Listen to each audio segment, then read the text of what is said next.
¿Cómo están? Bienvenidos a la transmisión de la multiplataforma del Congreso de la República. Estamos transmitiendo a través de la cuenta oficial del Congreso de la República, el Facebook de Congreso Radio y también, por supuesto, por el sitio web de Congreso Radio. Vamos enseguida a comentarles lo que se aprobó hoy en el Pleno del Congreso. Se aprobó regular la quema en pie de cultivos de caña de azúcar y establecer disposiciones para la adecuación de nuevos métodos de cosecha. Este proyecto es del congresista que nos acompaña esta tarde, el congresista Víctor Flores. Congresista, ¿cómo está? Bienvenido acá a Congreso Radio. ¿Cómo no? Sí, congresista, es importante, yo lo escuchaba cuando usted sustentaba hoy en la comisión, en el Pleno del Congreso, que decía que era para salvaguardar el medio ambiente y que la idea era erradicar estas prácticas de la quema justamente para no contaminar, ¿verdad?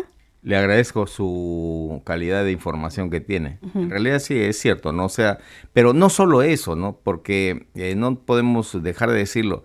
El cultivo de la caña de azúcar es un cultivo bastante antiguo en el Perú. Ya en la época prehispánica, los mochicas, los chimú, cultivaban caña y con eso hacían su chicha, la famosa chicha de jora, chicha de año, etcétera, ¿no? Claro. Entonces, que hasta ahora tenemos. Ahora, posteriormente vino la época de la colonia, donde los españoles trajeron nuevas especies, inclusive de caña, al país. Y junto a eso mejoraron la calidad de la caña y la producción y empezaron a exportar ya azúcar, ¿no? Ya. Pero además también chancaca, recuerdo mucho eso, haberlo leído. Entonces, la idea es que a partir de ahí empieza todo un boom de la industria azucarera. En la época del siglo XX, ya pasado el XIX, en el siglo XX, por ejemplo, lo curioso está de que los grandes industriales, ¿no?, empezaron a favorecer a la industria de la comercialización de la caña de azúcar y empezó a hacerse aquí en el Perú un boom de crecimiento económico, ¿no? En esa época, por ejemplo, datan los ferrocarriles. Ya. De esa época datan los puertos más famosos, el puerto de Eten, el puerto de Salaberry. Dinamizó la economía. Por supuesto, o sea, pensar en azúcar es pensar en economía, es pensar en lo dulce que puede ser hacer transacciones a nivel internacional. Hoy en día el Perú es uno de los países más importantes en la producción de azúcar a nivel de Latinoamérica. Entonces, no solamente eso, pero claro, esa es la parte positiva, ¿no? Pero la parte que no es tan buena es, por ejemplo, que el azúcar como producto vegetal, ¿no?, en el momento que ya está listo para la cosecha, hay una costumbre ancestral, pero también útil, que es la quema del cultivo. Ya. Pero esa quema de cultivo trae como consecuencia dos cosas. La primera es que, bueno, la caña de azúcar sea más fácil el proceso de cosecha. Y segundo, trae como consecuencia también la contaminación ambiental por el esparcimiento de partículas de ceniza. Y esto es lo que se quiere evitar, ¿verdad?, con esta ley. Lógicamente, no solamente se esparce la ceniza, sino que previamente a eso ha habido una combustión, Claro. una quema, ¿no? Y esa quema produce CO2 que se va directamente a la atmósfera. Entonces, si hoy en día estamos tratando de reducir las emisiones de CO2, lógicamente tenemos que tratar de ver eso también. Por otro lado, no podemos dejar de decirlo, hoy en día el azúcar no solamente es dulce, que está en las mesas de todo el mundo, no. Y en los ricos chocolates, por ejemplo, ¿no? Claro. No, o las bebidas gaseosas, no. También es parte de un proceso de conversión industrial, de utilización industrial del azúcar o de la caña de azúcar en la producción de alcohol para el biocombustible, que es el etanol, ¿no? Ya. Hoy en día, por ejemplo, ya no se llama gasolina, se llama gasool, porque Claro. es gasolina con alcohol, con metanol. Ya. Ahora, Entonces, sí, siga. en base a eso es que tenemos que seguir impulsando el cultivo de la caña de azúcar sin perjudicar a los pequeños y medianos cañicultores, porque hoy en día representan el 50% de la producción industrial.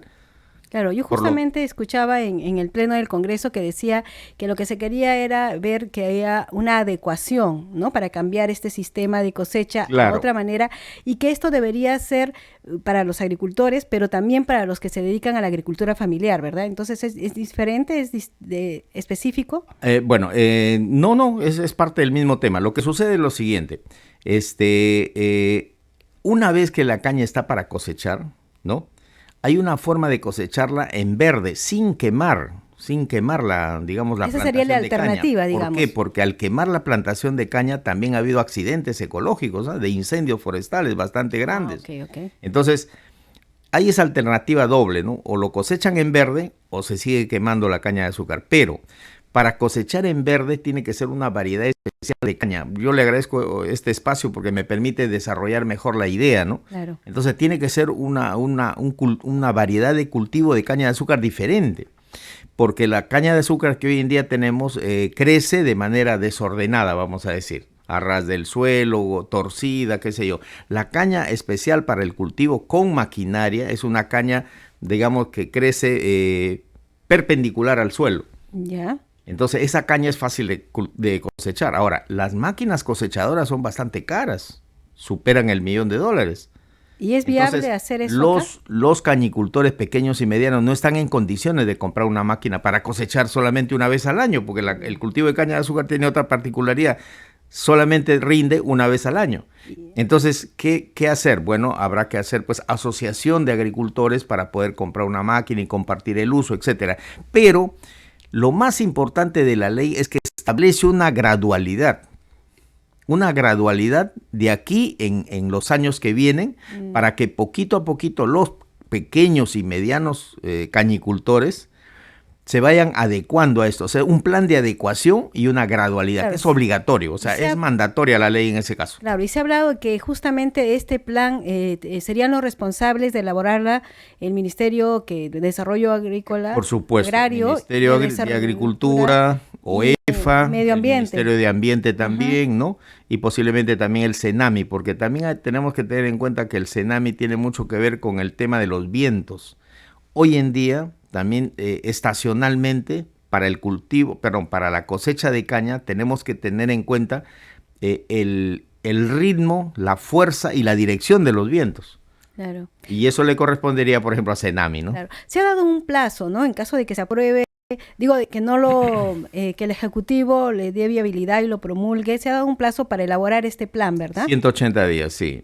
Es perentorio, tiene que ser de manera rápida, porque yo realmente estoy un poco sorprendido viendo que hay muchas leyes muy importantes que simplemente no están siendo reglamentadas, ¿no? Claro. Y se quedan en el tintero. Esta no creo que sea eso. Claro, porque si no, no se ejecuta. Si no valdría la pena tampoco hacer tanto esfuerzo. Este es un esfuerzo que ha venido desarrollándose a lo largo del tiempo desde que yo ingresé al Parlamento, porque este es un tema que definitivamente favorece a la industria, a los cañicultores, ¿no? Pequeños y medianos, y también al medio ambiente. Sí, congresista Víctor Flores, una consulta. Se ha dicho que esto va a ser gradual, pero también que van a haber sanciones si no se llega a una implementación. Esto de gradual, ¿cuántos años se estaría previendo que lo tienen los agricultores, sobre todo los agricultores familiares? Esa reglamentación todavía no está lista, pero sí hay un caso, una experiencia bastante cercana, Colombia.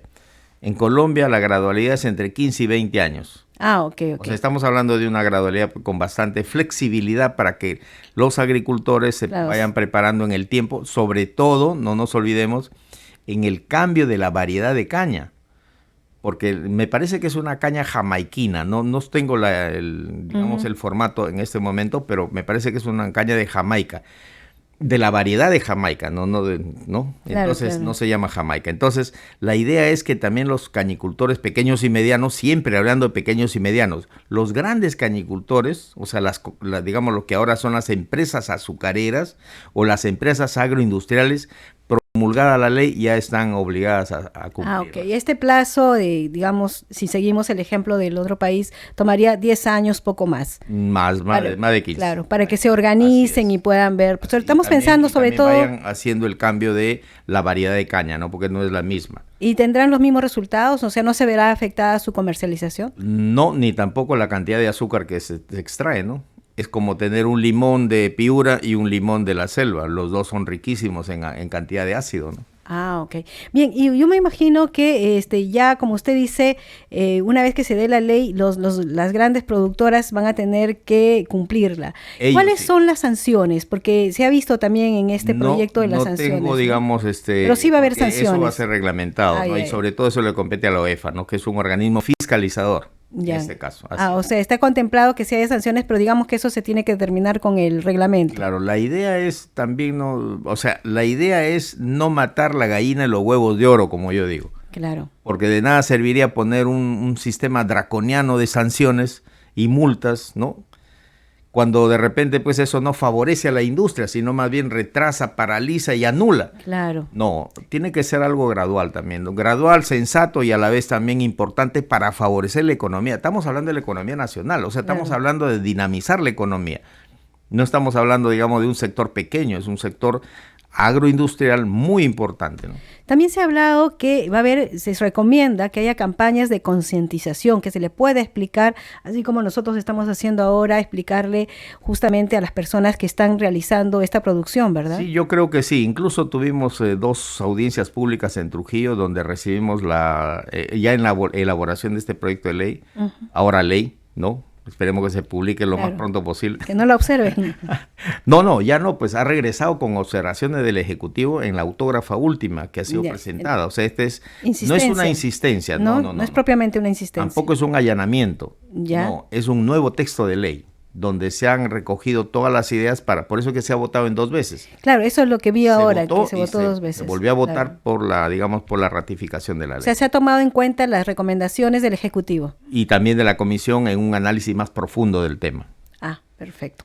Bien, congresista, queríamos aprovechar que usted está aquí en los estudios de Congreso Radio para comentar también otra ley que es de su autoría y es esta que condena y reduce las multas derivadas de las elecciones llevadas a cabo durante la pandemia. Esto se ha aprobado no en este pleno, sino en el anterior, me parece. Sí. Y si le puede explicar a los que nos están siguiendo a través de las redes sociales y de la radio, ¿cómo se aplicaría esta ley?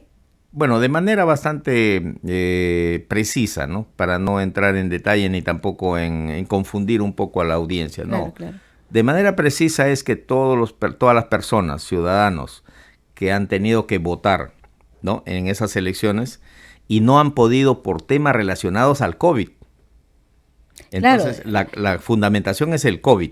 O sea, son por el tema relacionado al COVID, no pudo votar, no pudo ser miembro de mesa, no pudo asistir a las elecciones, ¿no? Los que tenían un diagnóstico de COVID. Pero en todo caso podría ser fundamentado, ¿no? Podría ser fundamentado. De tal manera que, incluso ya estábamos en plena, etapa de encierro, ¿no? Encierro y sanciones inclusive para los que salían más allá del horario, ¿se acuerdan? Había mucho temor, ¿no? Porque había muchas personas el temor natural muriendo, de ser contagiado, pues, claro, ¿no? Y ese temor estaba corroborado con la cantidad de muertos que hubo, ¿no? Veíamos los hospitales, ¿no? Muertos, los hospitales. Muertos en la calle, terrible, en las avenidas, en las bermas. Yo recuerdo mucho, es una cosa trágica que pasó en esa época, ¿no? Claro. Bueno, gracias a las políticas mal empleadas del gobierno, en realidad de la época, ¿no? Porque si hubieran seguido las recomendaciones que decían los expertos, no hubiera habido tanto daño, ¿no? Claro, y además, bueno, entonces, a esas personas que no pudieron votar porque estaban, afectados del COVID, por la cuestión de la transitabilidad, por la cuestión de la restricción, o porque eran miembros de mesa y tampoco pudieron cumplir sus funciones, ellos van a ser exonerados, que es una cantidad muy, muy grande de electores, por si acaso. No es poca cosa. Así es. Congresista, hoy día también se han aprobado dos proyectos más en la mañana. Bueno, ahora en unos minutos más van a empezar a retomar y todavía estamos a tiempo.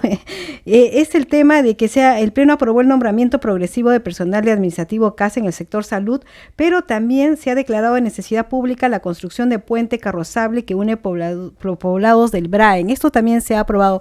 ¿Qué le parece en estos proyectos que se han aprobado en el tema del nombramiento al personal, ¿no?, de salud? Me parece a mí que es algo bueno. Incluso nosotros vamos a apoyar porque en realidad no solamente el nombramiento del sector salud, no, sino también el nombramiento de muchos otros sectores, ¿no? Pero no nos olvidemos que eso está en función del presupuesto.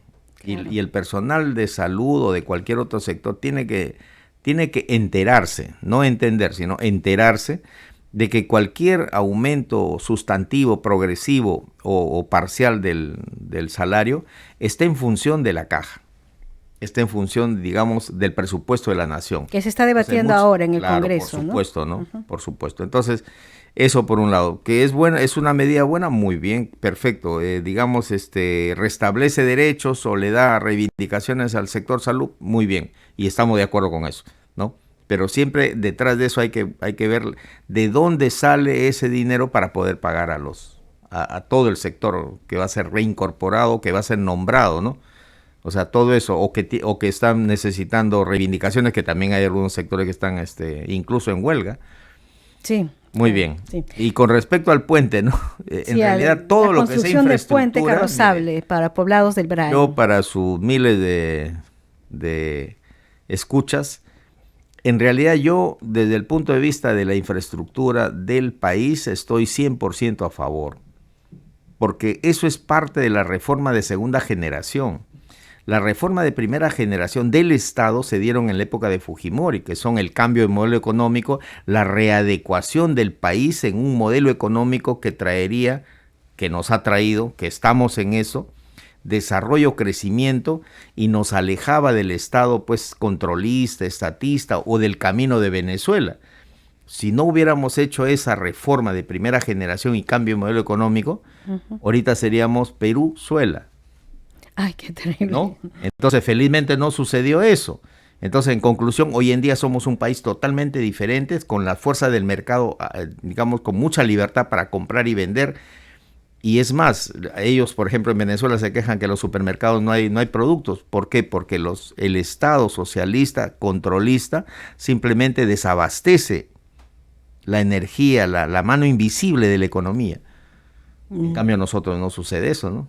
Bueno, y por otro lado, las reformas de segunda generación son justamente eso, ¿no? Cerrar las brechas. ¿Cuáles son las brechas? Luz, agua, teléfono para todos, ¿ah? O sea, para todas las comunidades más alejadas. Internet, yo voy ¿no, a la sierra, claro, yo voy a la Sierra de la Libertad, no hay conectividad porque no hay internet. Claro. Y no hay internet porque no hay electricidad, o sea, ni electricidad ni internet. Porque eso, ¿no?, es algo que también se vio en la época de la pandemia, ¿no? Supuesto, el tema de luz, que no llegaba la conectividad. Electricidad, conectividad, ¿no? El destino final de la basura, ¿no? Y también las plantas de tratamiento de aguas residuales para todas las ciudades del país. Eso es un problema ahorita bastante álgido, uno. Y dos, puentes, carreteras, caminos, ¿no? ¿Cómo se llama esto? Pues viaductos y los canales de irrigación. Claro, que tienen que haber obligatoriamente para poder dinamizar y favorecer la agricultura y interconectar los pueblos, ¿no? Bien, congresista Víctor Flores, representante por la libertad de la bancada de Fuerza Popular. Muchísimas gracias por habernos acompañado esta tarde antes de que se retome el pleno del Congreso. No sé si usted tiene algo más que agregar. Bueno, en realidad le agradezco mucho esta entrevista porque permite por lo menos ampliar un poco el horizonte de conocimiento. Tenemos otros proyectos bastante emblemáticos para la libertad, por ejemplo, el proyecto Chaimochi, que está ahorita en este momento, está, digamos, evaluando la posibilidad de firmar el convenio entre dos países, ¿no? Entonces, Canadá y Países Bajos. Esperemos que se firme cuanto antes y que continúe el desarrollo de la terminación de la represa de Palo Redondo, para empezar, y posteriormente la culminación del canal de irrigación que va a ir hasta San Pedro de Yoc. Aparte de eso, tenemos, por ejemplo, también el otro proyecto de la defensa ribereña o también llamado la defensa contra la erosión costera y la recuperación de playas para Trujillo, que ese es un proyecto también que ya está en licitación, ¿no? Bien, entonces vamos a comentar, seguramente va a haber oportunidad de dar detalles e informar de ello a todos los que nos siguen a través de las redes sociales y de Congreso Radio. Muchísimas gracias, congresista. Muy amable. Buenas tardes. Gracias a usted. Bien, ha sido la entrevista con el congresista Víctor Flores, representante por la libertad de la bancada de Fuerza Popular. Nosotros regresamos en cualquier momento con más información.